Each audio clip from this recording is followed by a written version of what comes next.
Welcome to Together in Spirit. This is night number 5. When we first had this vision of doing this, I just never imagined that it could unfold so amazingly well. The presentations we've had so far have all been inspiring and uplifting, informative and helpful. And so here we are on night 5 with another great team of presenters, which I'll tell you about in just a minute. So on behalf of myself and Michelle Lyons, Rick Broniec, Marcus Young, Victoria Merhart, and Leonard Szymczak, we're so happy that you're here to join us tonight and escape a little isolation by just being together in this way. I want to remind you, we're going to mute everybody to start off with, and the first half hour is going to be presentation, and it's going to be recorded so we can provide a replay of the evening. So so there won't be sharing and personal things in the first half, but please stay with us for the second half hour, and we will turn the recording off and open up the space for people to share. And I think Rick and Leonard have something extra for us in the second half hour as well. Okay, so let's see. I think that's it for the details. I'm delighted to introduce you to Rick Broniec, who I met a couple of, I don't know, it seems like a long time, maybe a year ago or something, 2 years ago, okay. Almost 2. Yeah, and we started working together on our Heart Path project because we had a shared love for shadow work. Yeah. So Rick is a writer, he's a speaker, he's a coach, he's been a leader of men's trainings since 1987 and has facilitated men's personal growth workshops on 5 continents and 11 countries. He's an Amazon best-selling author of 2 books as well. So, you know, he sits around doing nothing most of the time, you can tell. Just kidding. Okay, and Leonard is a writer, speaker, therapist, and life coach. He's been in the forefront of men's health in both Australia and America for 35 years. He's an award-winning author of 4 books and conducts seminars and has a therapy practice. So another slacker, you know. Anyway, we are very privileged and delighted to have them present the evening tonight, which is, let's see, got it. Power Tools for Surviving COVID-19, Answer the Call, Activate Your Mission. So at this point, I will turn it over to you guys. Oh, thanks, Anna. Thank you so much. It's a delight to be here, and I'm going to share screen here so you all can see. We're going to use a little bit of a PowerPoint tonight, so we'll be kind of jumping back and forth. So if you see pictures that are in the way, just drag them down to the bottom of your screen and they will be out of the way. So what are we going to do tonight? Well, Leonard and I wrote a book called Power Tools for Men, and here we're sharing power tools to survive COVID-19. Tonight we're going to talk about answering the call. We're going to talk about activating your mission fully in your life, both the gold and the dark mission you might have. And we're going to help you create your mission if you so desire, if you haven't already created one, after halftime, because there won't be time in this first 30 minutes.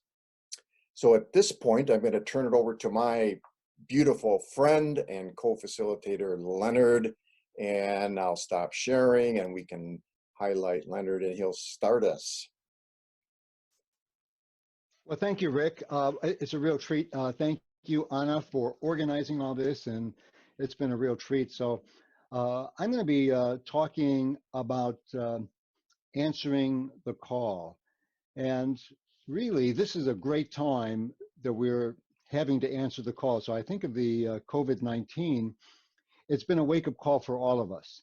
I mean, talk about wake-up calls, forcing us out of our comfort zones, forcing us out of our typical ways of relating and behaving, but it's really thrust us into these turbulent times to force us to wake up. And so I want to talk a little bit about wake-up calls and what they are, and then what is our calling, because I believe we are all called to find our purpose and to live our purpose today. So let's take a look at that first slide, Rick. And sure thing. The first slide really identifies wake-up calls. So in wake-up calls, we're asked to So wake-up calls basically start as gentle reminders to pay attention to an inner calling. I believe we all have this inner calling. I call it my inner GPS. Could be spirit, consciousness, intuition, whatever it is, but we all have this inner calling, and we often get gentle reminders to pay attention to this inner calling. And then if we don't get the inner calling, and that inner calling is beckoning us to change our lives, to live with purpose. That's the purpose of the wake-up calls. And if we're not living in purpose, we're going to get a wake-up call. And then if we don't pay attention to the wake-up calls, well, it's going to expand into a crisis. And when I think of the coronavirus, well, what a crisis we're all in to get us to pay attention. So I want to just tell a little bit of story about what's happened, of a wake-up call that happened to me. And you can take that down, Rick. And back in 2004, I was living in Chicago. And I always wanted to move to California. That was a calling for me, move to California. It was just a gentle reminder. I had undergone a divorce, and I decided, well, I'd like to live in California. And that gentle reminder kept on coming and coming. But I didn't really pay attention to it or didn't follow and act on it. And then in 2004, I got a call at 2 o'clock in the morning. It was my daughter. She was in Thailand and had a motorcycle accident. And talk about a wake-up call in the middle of the night. And so that's caused me and then my ex-wife, we had to take turns flying to Thailand to help my daughter bring her back into Chicago. But that wake-up call made me really assess my life. I says, wow, if I'm going to move to California, I better do something about it. So I started a health club, exercise regime, personal growth seminars, doing my shadow work, doing all this thing that I needed to get to California. Now, interestingly enough, that was a wake-up call for my daughter because her accident also propelled her to eventually go back to Australia and take a nursing degree. And so she's now a nurse in intensive care. I thought, isn't that interesting? She had this accident, and now what is she doing? She's working in intensive care, helping other patients. And so we all have these wake-up calls to break us out of this comfort zone. And isn't it the case with the coronavirus that, wow, we've been all rocked. I've been rocked. I mean, social distancing, losing my support groups, all these factors has really forced me to get out of my comfort zone and really pay attention to what I'm called to do. And let's take a look at our calling. Rick, you can put on the next slide. All right. And the next slide, basically, when we look at a call, we're called to either follow a dream. So follow a dream, we may have dreams of writing a book or having a business or having a relationship, but we have a dream. That's what our calling would be. Also healing a wound. I remember I grew up in a family where I was invisible. And my wound to heal the wound of invisibility was to find my voice and to use my voice in the world. And a call may ask us to redesign our life. So my guess is that many of you are redesigning your life. If you were working outside of home, now you're at home and you're redesigning relationships, because we're doing a lot of relationships right on Zoom right now and not face to face. In addition to redesigning your life, we're also called to live our purpose. I don't know about you, but I shared this with Anna that I feel so purposeful. It's like I have to finish this book. Rick and I have to do this webinar. It's like this purpose that's really compelling me. And after living the purpose, there's also a call to, we could be called to building relationships. But ultimately, we're all called to be our authentic self. That's really the ultimate call. We're called to be our authentic self, to live authentically. And I think that's what the coronavirus has forced us all to do, is to evaluate our life. So let's take a look at your life. And you may want to ask yourself, what are you called to do? What are you called to do now? You have time at home. What are you called to do? As I said, it can be any of those things. Follow a dream, heal a wound, find your authentic self. What are you called to do? And then when you find out what you're called to do, you have to ask, what do you resist the wake up calls? So I resisted that call to go to California until I had this major crisis, and that forced me to assess where I'm at. And I says, well, if I don't really take action, I'll never move to California. And so obviously I moved out 12 years ago to California. And how do you resist the wake up calls? That's something that may stop you. You know, strangely, comfort can force us to resist the wake up calls, because if we get too comfortable, we're going to resist listening to the inner messages. And then the other question you may want to ask yourself, what talents and gifts are you called to use? If you're a writer, you're called to use your talents and gifts. If you speak, if you have physical talents, if you have artistic talents, creative talents, what talents and gifts are you called to use in your life right now? And you may be, Rick and I have been called to develop the webinar skills as well. Sometimes we're called to develop talents and gifts. And the last question is, when you fulfill your purpose. So when you answer the call, how do you want to feel when you fulfill your purpose, your mission? So that's going to take us to Rick, who's going to guide us into mission. All right, thank you, Leonard. So one of the questions that you have, and one of the questions that Leonard ended up with was, you know, what's your mission? Your call can lead you to create a mission that can guide your life. And I have had the privilege of having a mission for a very long time that's guided my life. Now be careful what you ask for, because it can take over and it can push you in directions that are uncomfortable, that are difficult sometimes, and are challenging. Like learning how to put on a webinar is an amazing thing. So I want to get back to our PowerPoint here. Why is having a mission so important? Well, Mitch Albom says the way you get meaning in your life is to devote yourself to loving others, devote yourself to your community around you, and devote yourself to something that gives you purpose and meaning. I believe, and I know all of you on this call believe, that when you do that, you'll know you're in alignment with your mission, and you'll know you're living the life you are meant to live. Many of us are not living the life we were meant to live on this planet until we find our mission. And that comes from that call that Leonard was talking about before. Okay? So one way to think of a mission is a simple equation. Mission equals vision plus action. Now, if you think about all of the iconic people in the world we think of who are known for having powerful impact on the world, those people combine vision and action. People like whom? Name a few that you know of. Oh, you have to come off a That's going to be hard because they're muted. Yeah. So Martin Luther King is an example. Who else? Go ahead, just speak it out. Jim Carrey. Yes. Gandhi. Gandhi. Mother Teresa. Mother Teresa, and so forth. Brian. All of those, yes, thank you. All of those people are known throughout the world as people of mission. And they didn't just have a powerful vision, they backed it up with actions. Like Martin Luther King didn't just say, I have a dream about what this world could be like. He marched, he was beaten, he was thrown in jail, and eventually paid the ultimate price, as did many of those people that you mentioned. So missions, as I said before, kind of kiddingly, can be very challenging. Okay, so how do we get the vision?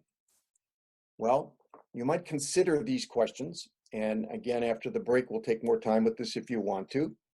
But what do you want your legacy to be?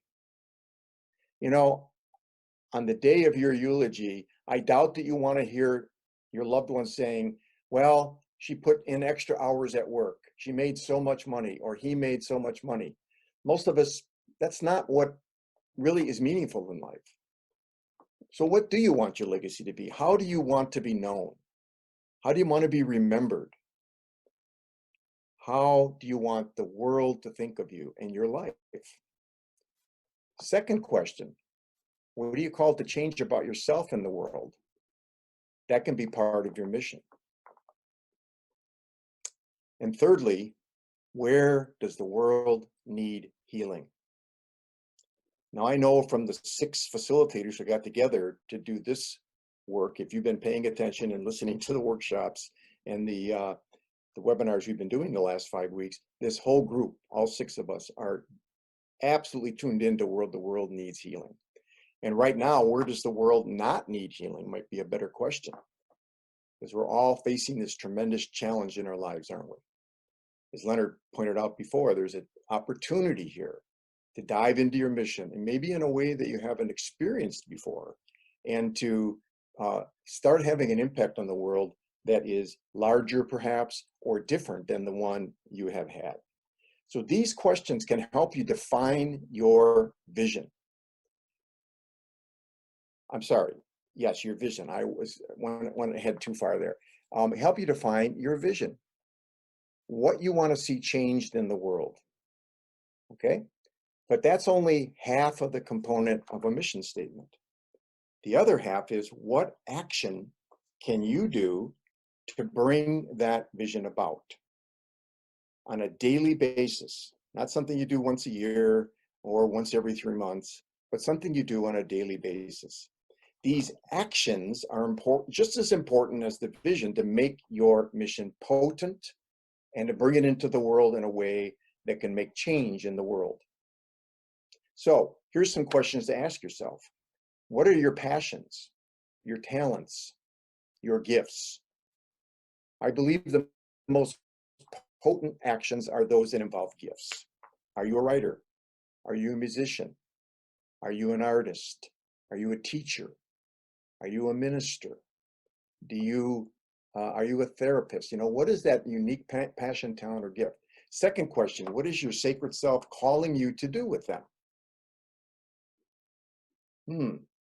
What talents or skills do I want or need to build so I can more fully live my mission? Like Leonard said, he did some personal growth work and went to the gym and got himself in shape before he moved to California. He must have known that he had some hard work to do out here.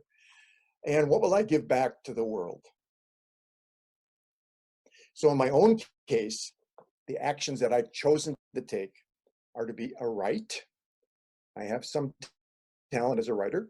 I'm also a public speaker, as is Leonard. I do some coaching. And one of the things that I do that I love the most is I lead men's trainings around the planet. I love working with men of all ages, of all ethnic backgrounds, of all cultures. It's been a true joy to lead hundreds of men's trainings around the planet. So that's part of my story.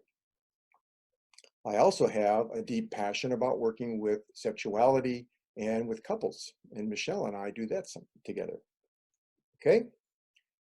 So once you've identified an action that potentizes your vision, that makes it real in the world, such that every time you do that action, you get more and more and even more of that beautiful vision, then you're ready to put those together to make a mission statement. Again, vision plus action. It doesn't matter which part goes first, how you say it, but you need to have both, okay?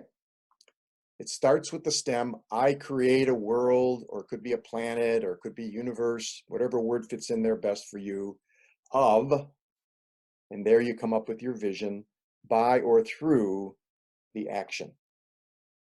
Now, if you've already got a sense of it, say it to yourself and notice how it feels. And I call this your golden shadow mission, or golden mission for short, because our dark shadow mission exists as well, and it's just as powerful and just as potent to know. Okay, so authenticity can come through your mission and your call. We can only belong when we offer our most authentic selves and when we're embraced for whom we are. Dr. Brene Brown, famous for that. I'm going to stop sharing now for a moment so you can see my face. So my mission is, I create a passionately loving and peaceful planet by writing, speaking, and leading safe, sacred, diverse healing circles. And I'm fortunate enough in my life now that I've set it up so that that's all I do. I write with Leonard. I do healing work with Michelle. I do healing work with Anna. I do healing work with our healing circle that meets every Tuesday night. I lead trainings. That's the healing circle. And I notice that when I do those things today, it energizes me. It feels good. I don't feel depleted. That tells me that I'm in alignment with my mission. Does that make sense? Yeah, you know, if I can just jump in, Rick, because I think when we are in alignment, again, if we ever wonder whether any decisions we make, we have decisions to face, we can always ask, is that in alignment with our mission? Does that fuel our mission? So my mission is I reverse the vision and the action. So my mission is I connect with spirit and use my words to inspire others to return home to love and inner peace. So that's again the vision and the action together, and really when we get that mission really solidified, it becomes the guiding force, the compass in our life. It does, Leonard. Thank you. Leonard, could you say that? I'm sorry. Could you say that again? I didn't get that. Your mission again, please. My mission is to connect with spirit and use my words to inspire others to return home to love and inner peace. And so I wrote a book. As it turns out, I wrote a book called The Roadmap Home, which obviously is part of my, and my books tend to have a theme of returning home. I'm writing a fantasy novel, and the theme is about these fictional characters returning home. So even my novels and my self-help books have to do with returning home, strangely, but that fits in.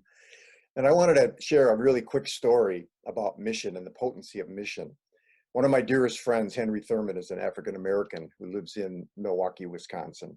He and I taught together for many, many years, and we were in a men's group together before I moved out here to California. Soon after he discovered his own mission, which is about healing young people, he created a program. He was a teacher.